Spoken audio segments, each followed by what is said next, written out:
Hey guys, welcome to Parkside. We are so happy that you are joining us. No matter where you're watching from, we're just so thankful that you took a couple moments out of your day to spend and really get to know more about, Jesus and our community and stuff.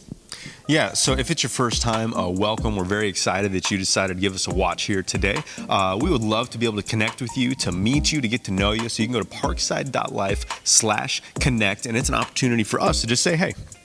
And speaking of connecting, something that's coming up very soon, guys, is our Rooted program. So we have a 10-week discipleship intensive that's designed to help those spiritual rhythms continue or to grow wherever you are in your path and your journey. And that is coming up shortly. It is, yeah. So Rooted is a phenomenal way not only to grow in your discipleship journey and your relationship with the Lord, but to build that community that we talk about so much here at Parkside. So it's going to be starting on March the 12th. All right, again, it is 10 weeks. If you want to find out more information, just head over to parkside.life/rooted and you can learn more. We have a special group of people that we want to kind of shout out and tell you a little bit of information. And unfortunately, Matt, that's the ladies. What? I'm sorry. Hey, that's okay. No, they're great. We are so excited that we are having a Galentine's picnic, and that's coming up on February 11th. It's going to be at Cleveland Park. Again, February 11th. It's still a little chilly outside. Maybe South Carolina might bring us a nice 70-day, weather like yes, we've been having. Yes, it will. In the name of the Lord. There we right? go. So if you want, bring a blanket, bring a chair. Kiddos are welcome as well. We're at Cleveland Park, so there's great playgrounds there for them. Yeah, it's going to be a ton of fun. So again, if you want to find out some more information on that, head over to parkside.life/picnic and you can find out everything that you need to know. And yes, I am very sad that I can't go. Well, before we head into the message, we just want to thank you guys so much for your generosity. All that you do is how we show up every single Sunday here and love on the community. We are in the business of building bridges between people and Jesus, and you guys are, helping, supporting us doing that.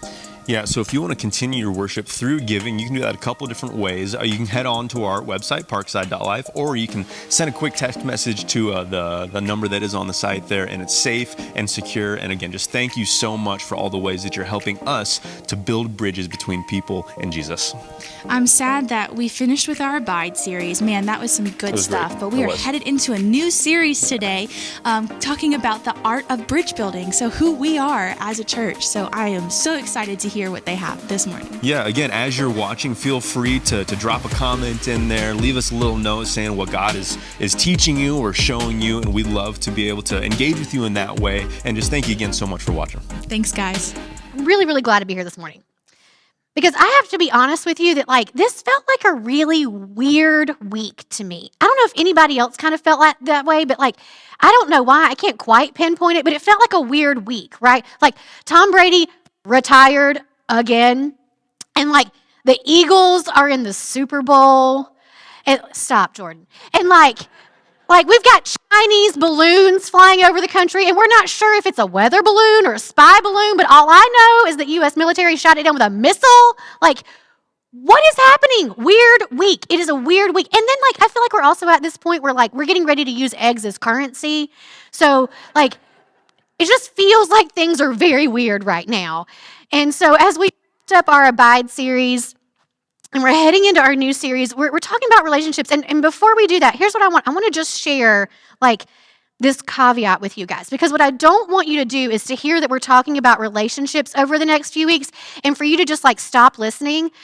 Hear me out. Because the reality is, we are not about to spend the next 5 weeks talking about romantic relationships. This is not Christian Mingle. We are not here for that. But the reality is, we all have relationships, right? The idea of relationships covers a very large spectrum of things. And I'm not sure if you've heard this or not yet, because if you haven't, spoiler alert, I'm sorry, but the truth is that relationships can be complicated, right? Is this news to anyone? Okay, good. We're all on the same page. Relationships can be complicated, but we are all in some sort of relationship. Have you ever had one of those relationships with someone or with something, and someone says to you, "Oh, tell me about this relationship in your life," and your response is, "Well, it's complicated," right? It used to be one of those things on Facebook, tell me your relationship. It's complicated, right? What in the world? We all know that. Relationships are complicated. And the reality is, the last 3 years in the world have not helped us to uncomplicate our relationships. COVID has not helped us uncomplicate relationships. Politics has not helped us uncomplicate our relationships. If anything, it has served to make them much more complicated. I'm so sorry. I'm not sure what's happening here this morning. I'm also trying not to cough into the microphone because that's more unprofessional than this. But the reality is we want to talk about what relationships look like because we are all in some sort of relationship and we believe it is important. You can't escape relationships. We all have relationships in some context. How many of you in this room have parents? Okay, that should be about 100% of you. No matter what your relationship is with your parents, you have them. And those can be complicated. If you're married or you're dating, if you're a parent, if you have a job, you have coworkers, if you have friends, those are relationships and they impact all of us in some way, shape, or form. And I know some of you introverted people try really hard to get out of relationships, but if you go to Parkside, sorry, like Callie's like, that's not happening. Like, you're just going to be in relationships because this is who we are. But they impact us all in some way, shape, or form. And relationships really, at its core, is just about a connection to someone or something. But we all have them. And what we want for you is to have healthy relationships. But we also realize that there are some relationships that are more difficult than others. If you have been at Parkside for half a minute, then you know that we talk a lot about our mission and vision here at Parkside. And our mission and vision is to build bridges between people and Jesus by living and loving like Jesus. It's so sweet. See, sweet relationship. I'm going to apologize for the things I'm going to say a little later. I'm kidding. But building bridges between people and Jesus through the context of living and loving like Jesus. And that, if that's true, then it's important to spend time talking about what relationships look like because building bridges between people and Jesus by living and loving like Jesus is done in the context of relationships, right? And if that is the case, then we need to know what it looks like to have healthy relationships in every area of our lives. And I feel like sometimes we've talked about this in the past. If you've been at Parkside for a few years, then we've done these relationship series in the past. But we always want you to know that like this is like a romantic relationship is not the only relationship that we need to be talking about. And the church has not done a great job about that in the past. Like because we're all on the spectrum of relationships in many different ways. And so we never want to just say to you, we won't want you to hear we're going to talk about relationships and you be like, oh, great, this won't apply to me because I promise you it will. And so where do we start in this idea of talking about relationships? And here's where I want to focus in on this morning, where I want to dig in a little deeper, is this idea of expectations. Because the truth is we all have expectations, right? We all have them. Some of them like we don't even really think about. Like they're just like, when I go out to my car in the morning and put the key in the ignition and start it, I don't have one of those fancy buttons in my car. Like I have to actually use the key. Like my expectation is that the car is going to start, right? Like I don't think about that. Like it's not something that I think about a lot, but it is an expectation that I have. We all have expectations on a daily basis. And in the context of relationships, there's two ways that our expectations can go. We can have healthy expectations or we can have unhealthy expectations. So let's unpack that a little bit together this morning. I want to focus on this first part, just talking about what does it mean, like what are unhealthy expectations that we may have. We may not even realize that they're unhealthy expectations. One way that we can have unhealthy expectations is we can have just some unconscious expectations, right? Like expectations we haven't even really thought about. Like it wasn't something that we realized we had an expectation for. When Matt and I got married, I had this expectation that I didn't even really realize that I had. And in some ways, I expected him to be a little bit like my dad in that Um, for some reason, I just thought that like this was just how all husbands operated. My dad was like uber aware of things that would happen with a vehicle, right? Like when I say uber aware, I mean like you hear a creak, he's like, "What's that?" Like there's a bottle rolling around the back of the car. Like I can't tell you how many times my dad would get in the car with me and like something in the back would be rolling around, right? Because I'm a woman. Like our car is an extension of our closet. And so like there's something rolling around in the back of the car. He's like, "What is that noise?" I'm like, "It's just a bottle in the back, Daddy. It's fine." "Are you sure? You need to check your brakes?" Like, "No, it's fine." Right? Like the oil needs to be changed at like 3,000 miles. It's like 2,500 miles. You call, make the appointment. Like you got to get the oil. Like my dad was just, that's how he was. It was how he did things. And so when Matt and I got married, I thought that was normal. And so I would need an oil change and I would nonchalantly say to Matt, "Oh, my car needs an oil change." He'd be like, "Okay, go get the oil change." Like, "What do you mean go get the oil change? Like, this is your job. Like, this is your role. Like, don't you do these things?" I had this unhealthy, unconscious expectation because of what I knew, because of what I was used to. And I hadn't even really thought about it. Like, that's not something that's going to come up normally in your premarital counseling. Like, okay, who's going to take care of the oil changes? Like, you learn these things when you get into relationships with people. You learn that you have expectations that you didn't even realize that you had. And those unconscious expectations that we don't even really think about can become unhealthy expectations. Another unhealthy expectation is unreasonable expectations, right? We all have unreasonable expectations. It would be unreasonable for me to expect Annabeth herself to school because she's 11, she doesn't know how to drive, and she's still not yet tall enough to seat. Sorry.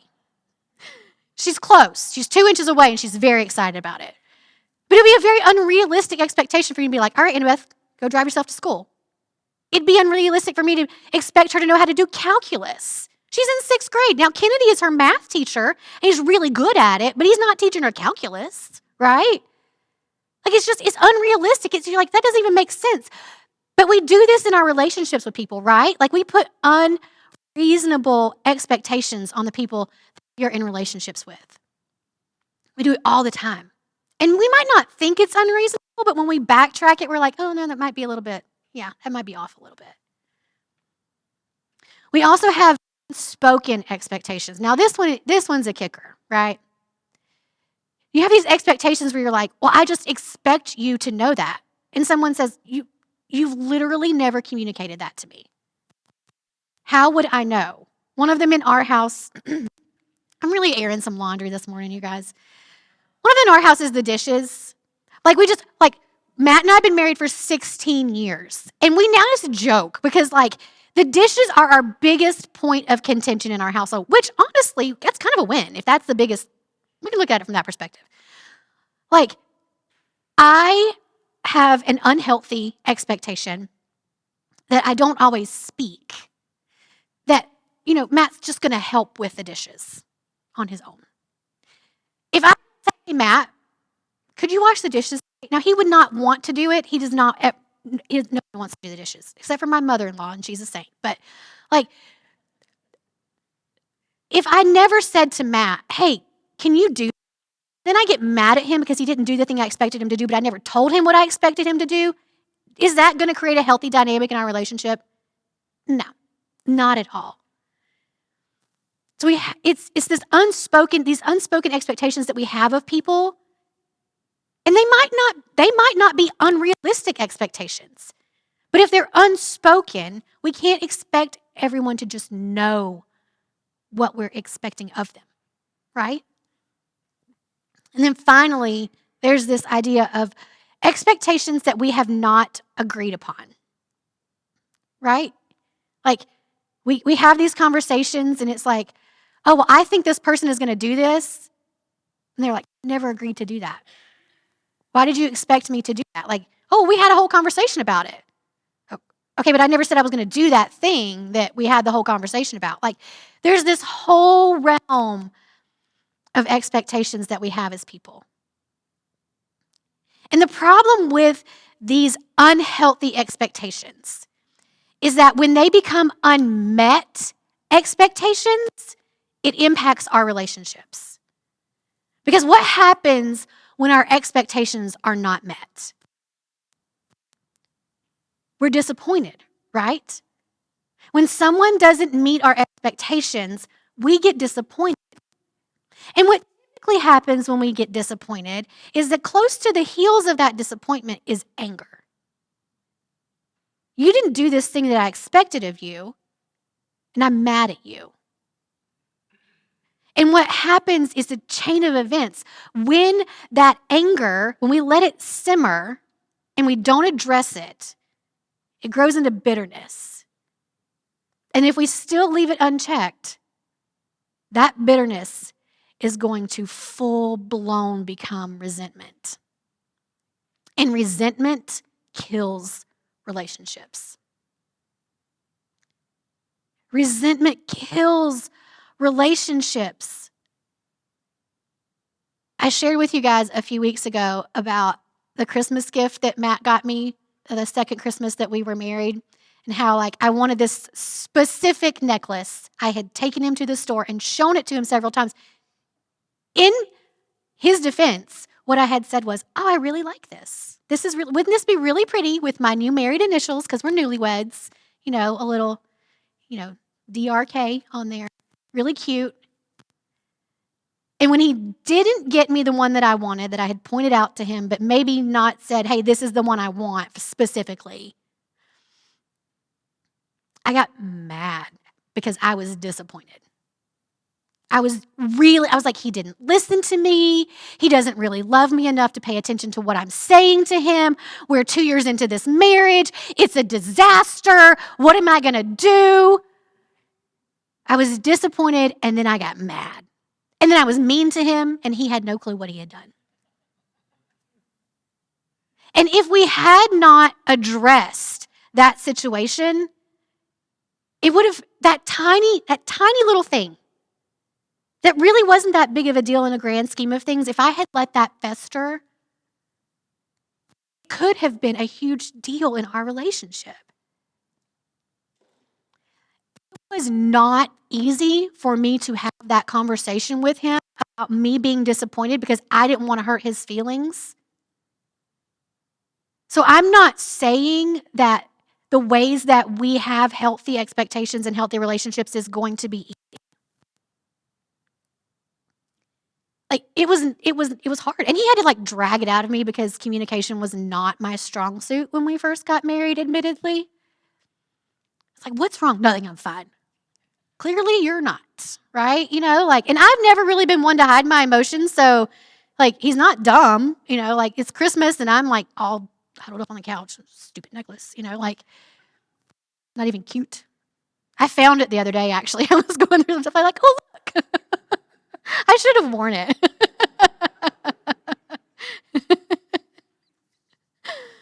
Have you ever, maybe it's not like that, but maybe it's more like this, where you have an entire fight with someone without ever actually having a fight with someone? I have had some full-blown knockdown dragouts in my head with people. Right? You have this thing happen and someone disappoints you. You made an assumption and they didn't meet your expectations and you're just mad, right? One little thing. I thought we were going to do this. I know they didn't do this because they went somewhere else instead. So mad at them. I'm going to tell them off. If you're anybody else full-blown, just complete arguments with other people in their heads and never, yes, thank you. All of the women are we get you. The guys are you guys need help. You should try it sometime. Cathartic, you get it all out in your head. And you would think, but that's not actually what happens because you have this full-blown fight in your head, and then when you see that person, you're mad at them, and they're literally, what did I do? I don't know what I did. Why are you so mad at me? And we've rolled this whole thing around in our heads and played out this whole scenario because of some unhealthy expectations of the people that we have in our lives. And it happens in all of the realms of relationships. It happens with our parents. It happens with our kids. It happens with coworkers, right? We all do this, and it all impacts how we relate to one another. So the question this morning becomes, how do we address this? What do we do? What does this look like? Well, I think one step that we can take that's simple is don't assume. Just don't. Like, there's a saying about assumptions that I'm not going to share, but we all know what it is, right? Like, we can't assume things. It's not healthy. In Proverbs chapter 18, verse 2, it says this: a fool does not delight in understanding, but only wants to show off his opinions. That's what happens when we assume. Like, I think I know what's right and I know what's true, and I'm making an assumption. And we only want to show off our own opinion. We want to be right. And that's not what we're supposed to do. Is don't make assumptions. Assumptions are never going to help. So if that's true, what are we supposed to do? I would say this. Have a conversation. Later on in that same chapter in Proverbs, verse 15, it says this: the mind of the discerning acquires knowledge, and the ear of the wise seeks it. The ear of the wise seeks it. Listen. Have a conversation with someone, and don't just do all the talking. Listen to what they're trying to say to you in return. I think one of the reasons why we have such unhealthy relationships is that we want to be heard instead of hearing what someone else might also be trying to say to us. And again, it's simple, but like most things that God has called us to, it does not mean that it is easy. The concept is simple. Don't assume and have a conversation.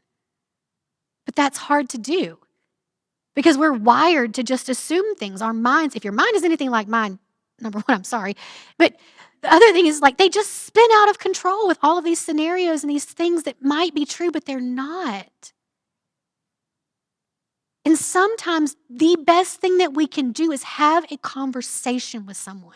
Matt and I have been married for a long time. We've had some really hard conversations. You don't get to 16 years of marriage without having to have some hard conversations that are painful. I have friends from college that we've been friends for 22 years. That's longer than I've been married. Like, that's a long time to be friends with people. We've been through some stuff. We've had some unhealthy expectations of one another in our friendships. We've had to have some conversations to talk through some things, to hear, so that we can get to the point where we have healthy relationships. So what does that look like? If we know and we understand a little bit better what unhealthy expectations are, what are some healthy expectations? Well, instead of unconscious expectations, we need to have conscious expectations. So, like, what does that mean? Well, you need to think about the expectations that you have. Like, maybe spend some time thinking through, like, oh, like, that's an expectation that I have. To be conscious of the things that you're expecting from other people. And not just anticipating that they would just know. The other, realistic expectations.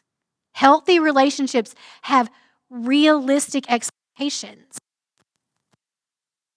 In the context of Annabeth in school, like, I don't expect her to do calculus, but I do expect her to do whatever it is she's learning right now in math, fractions and decimals and multiplication and division, and to be able to do those things well. That's a more realistic expectation of her. And I think when we look at our relationships, we can look at those and say, and decipher for ourselves, yeah, that would be realistic.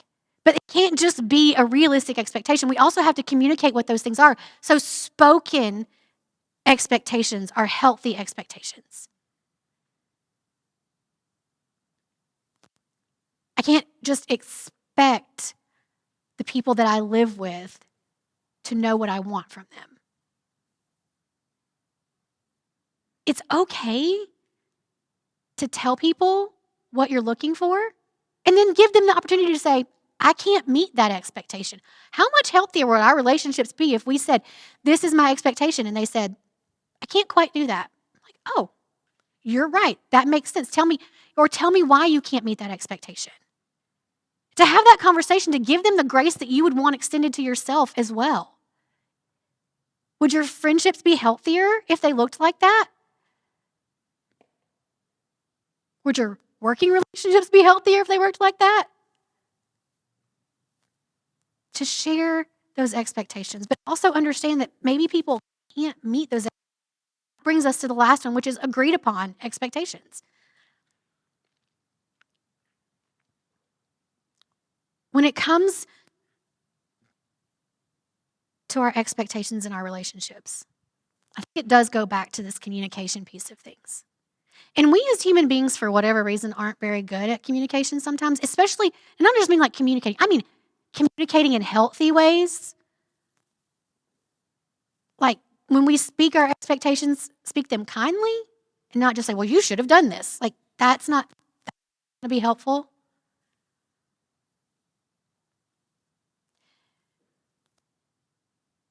But I wonder sometimes if part of the issue with our relationships is that we expect the other people to do the work. When the reality is, if we did the work, if we did our work,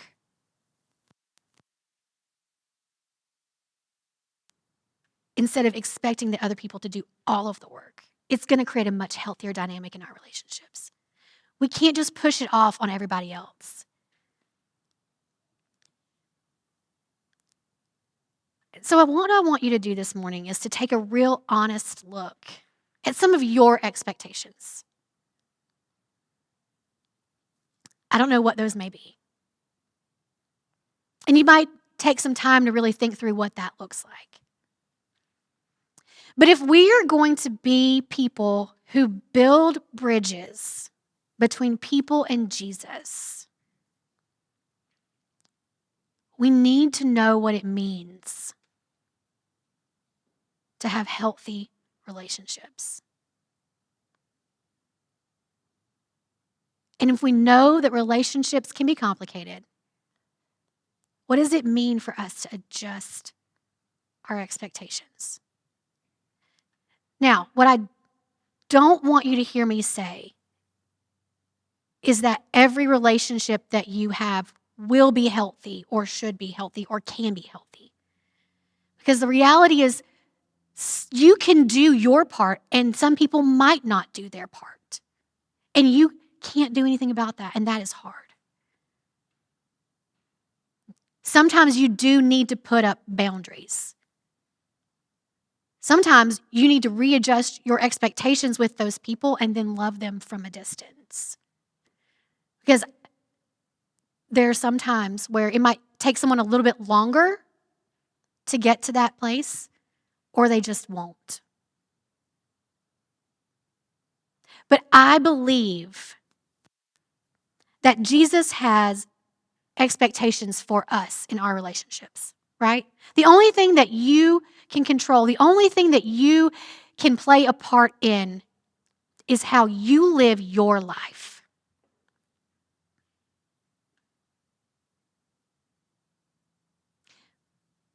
But within that context, Jesus said, I have some expectations for your relationships, for how you interact with people.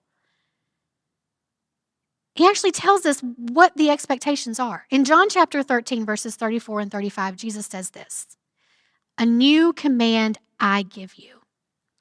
Love one another. Just as I have loved you, you are also to love one another. By this, everyone will know that you are my disciples if you love one another. That's the expectation that Jesus gave us for our relationships, to love one another.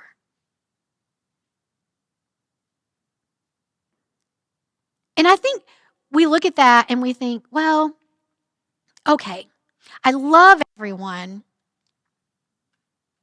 but I don't always like everyone. Get me off the hook. But I think even that mentality impacts our expectations of people. What would it really look like if we lived by this expectation that Jesus gave us to love one another as he has loved us? Because here's the reality. He gave us the example. When you look at Jesus' interactions with his disciples, I don't think he had a lot of high expectations from those boys. He knew who they were. He knew where they had come from. But the longer they walked with him, the more the expectations changed because he knew what they knew. He knew what he had instilled in them. He knew who they were becoming. And he says, just as I have loved you, you are to love one another. How much would it help us shift our perspective, to shift our expectations from unhealthy to healthy if we just took this one verse? Because the truth is, expectations are like unmet expectations, or however it looks like, it's a reflection of people's behavior, but it's also telling us where people are. Sometimes people don't meet our expectations because they're hurting. Sometimes people don't meet our expectations because they have unrealistic expectations. And what would it look like if we just pushed some of that aside? Said, I'm going to start from this place of loving like Jesus. I'm going to reassess my expectations of the people around me.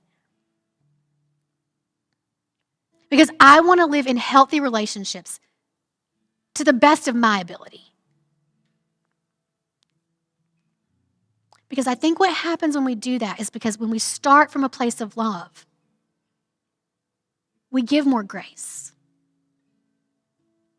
And don't we all need more grace? The Apostle Paul reiterates some of this in Ephesians chapter 4. He says, therefore I, the prisoner in the Lord, urge you to walk worthy of the calling that you have received, with all humility and gentleness, with patience, bearing with one another in love, making every effort to keep the unity of the Spirit through the bond of peace. Those are easy words to read. They are much harder words to live out. Humility and gentleness and patience and love and unity. But you guys, can you imagine if we just did the work? How much would it shift the way that we have relationships with other people? And how much more would we be able to build those bridges between people and Jesus because we are doing the living and the loving like him? That's what he has called us to do. And I get it. One of the clearest examples of adjusting some expectations came from a coworker of mine. I work with a guy named Matt. There are a lot of Matts in my life. And several months ago, there was a situation at work. It got a little tense. I got frustrated. I wasn't mad at him. I was mad at a situation. And we were with a group of people in a car, and we got back to the school, and he parked the car, and I got out and I slammed the door. I don't know really what I was thinking. Like, go back over to the office because I'm just so annoyed. And like, he gets back to the office and he closes the office door, and I went, oh, no, I'm in trouble. What have I done? And what Matt did was actually a big gift to me, because he had a conversation with me about how slamming doors is a trigger for him. And so there's this expectation that he has when his door gets slammed, is it's going to escalate and it's really bad and it's a thing. And he said, I need us to talk about this. And I thought, what an incredible gift that a coworker would not just say, man, that made me mad and I'm going to ignore you for the rest of the day, but we're going to have a conversation about this so that we can have a healthy relationship, because you love Jesus and I love Jesus and we work together every day, and I want to make sure that we're able to, as coworkers, love one another well and do our jobs together well. it was not an easy conversation for him or me, right? Like, I was embarrassed. But what a gift it was to establish some health in that relationship. We have the opportunity to do this all the time. And that's what I want to challenge you with this morning. And as we go through this series of what does it look like to have healthy relationships with all the people in our lives to the best of our abilities, because I do believe is what Scripture calls us to, because it's through these relationships that we get to introduce people to Him. So as we finish up our time together this morning, I'm going to ask you guys to just close your eyes, take a minute. I want you to think about some of the relationships in your life that might be complicated, or maybe some expectations that have gone unmet. And maybe it's with an individual, maybe it's with a group of people.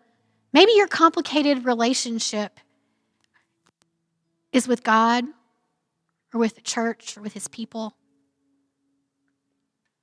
I want to encourage us to reassess our expectations.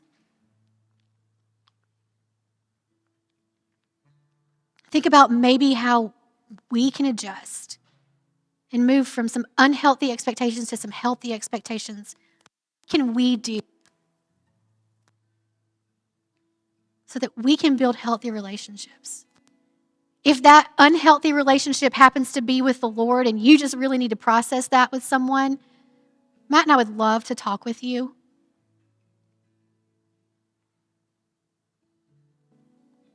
The reality is, no matter how complicated our relationships are, the Lord Himself has given us the example of what it looks like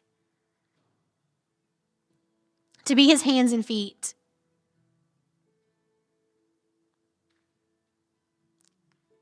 And in the context of your relationships, you might be the only version that someone sees of Jesus.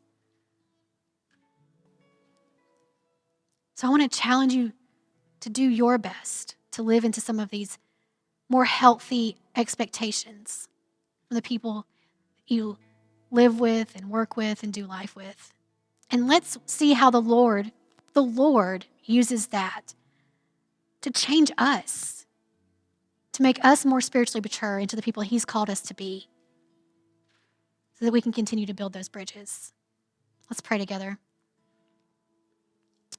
God, I just thank You so much for You care about every aspect of our lives, and that You care about our relationships. You care about how we live those things out. You care about the way that we speak to people. You care about the ways that we handle the people that we interact with. So if there's some things that we need to assess this morning, that we need to adjust, I pray that You would just point those things out, and that in the gentle way that You do, You would help us to see where we might need to make some changes.